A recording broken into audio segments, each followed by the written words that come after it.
আজকে যেটা আমরা সন্ধ্যা ৭টার সময় একটা ইস্যু নিয়ে আমরা মিটিং করি এবং সেখানে সাধারণ শিক্ষার্থী প্লাস আমার হল সংসদের কিছু প্রতিনিধি এবং আমাদের হাউস টিউটর সুপারভাইজার সহ আমরা সবাই মিলে বসেছিলাম। সেখানে বিভিন্ন ইস্যুটার আমরা রুট খুঁজতেছিলাম যে আসলে রুটটা কোথায়।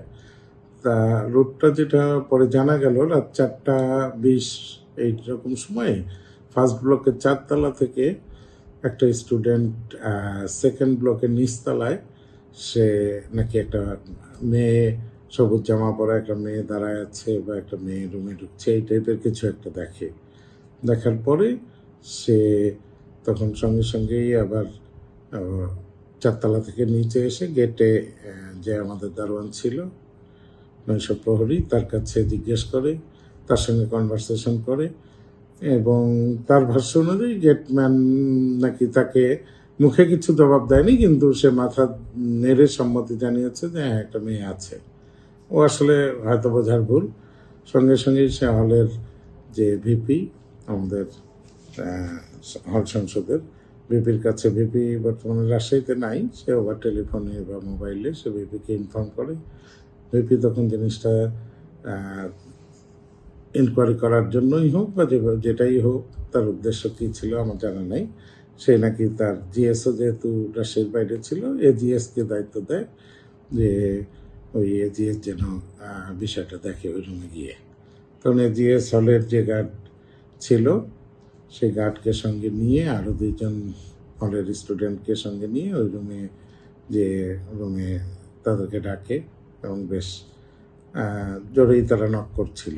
নক করার পরে তারা যখন দরজা খোলে তখন তারা মানে যারা ভিকটিম তাদের ভাষ্য অনুযায়ী যে হলের ভিপির সঙ্গে যারা যে 2জন ছিল তাদের যে কেউ একজন মোবাইলে ভিডিও করা অবস্থায় তারা রুমে ঢোকে এবং বলে যে আমাদের কাছে ইনফরমেশন আছে, এই রুমে আমরা সার্চ করব। যাই হোক, যারা ভিকটিম তারা তখন দরজা খুলে দেয় বা লাইট জ্বালায়। তারপরে ওরা রুমটা সার্চ করে বের হওয়ার পরে বলে যে সরি, আমাদের কাছে যে ইনফরমেশন ছিল সেটা হয়তো রং,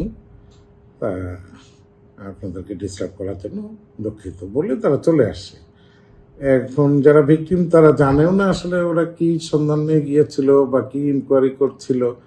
ওরা তারপর ঘুমায় পরে নাকি সকালে যে 2জন ভিকটিম আছে তাদের একজনের কাছে SMS আসে বা কিছু মেসেজ আসে এবং মেসেজের মাধ্যমে সে পরে জানতে পারে কোন ইস্যুতে কেন তারা রাত্রেবেলা সার্চ করেছে। এটা এর পরে আস্তে আস্তে স্প্রেড হয়ে যায় এবং স্প্রেড হওয়ার পরে আমাকে দুপুরের পরে 2:30টার দিকে আমাকে হল থেকেই আমাকে জানানো হয় যে স্যার একটা ঘটনা ঘটেছে, আপনার ইমিডিয়েট একটা মিটিং কল করা উচিত। সেই প্রেক্ষিতেই আমি মিটিং কল করেছিলাম এবং আমরা সবাই ছিলাম। থাকার পরে সাধারণ শিক্ষার্থী অনেকেই ছিল বা অন্যান্য আমাদের হলের আবাসিক সবাই ছিল। তাদের সঙ্গে আলোচনার প্রেক্ষিতে আবার আমরা মিটিংটা মুলতবি করি, কেননা এজিএস যে ওই রুমে ইনকোয়ারিতে গিয়েছিল সে একটা ইন্ডাস্ট্রিয়াল ট্যুরে রাজশাহীর বাইরে আছে। সে আমাদেরকে জানিয়েছে 11টার মধ্যে সে আসার সুযোগ আসতে পারে, এই কারণে আমরা 11টা পর্যন্ত মুলতবি রেখেছি। এই 11টার সময় এখন আবার আমরা মিটিং করে এখন সাধারণ শিক্ষার্থী এখন যেভাবে চায় কি তাদের চাওয়া পাওয়া অনুযায়ী 2 পক্ষের বক্তব্যের উপর ভিত্তি করে আমরা সিদ্ধান্ত গ্রহণ করব। তারা ভুল করেছে, এটা হল প্রশাসনের অনুমতি ছাড়া যে কোনো কিছুই কোনো হল সংসদ প্রতিনিধি বা যে কোনো সাধারণ শিক্ষার্থী আবাসিক অনাবাসিক যে ইভেন আমি যেটা মনে করি ইভেন আমাদের ভাইস চ্যান্সেলর স্যার অথবা প্রক্টোরিয়াল বডিও যদি মনে করে এই হলে ইনকোয়ারি করবে অথবা যে কোনো ধরনের রেট দিবে, হল প্রভোস্টের অনুমতি ছাড়া কোনোভাবেই সেটা সম্ভব না।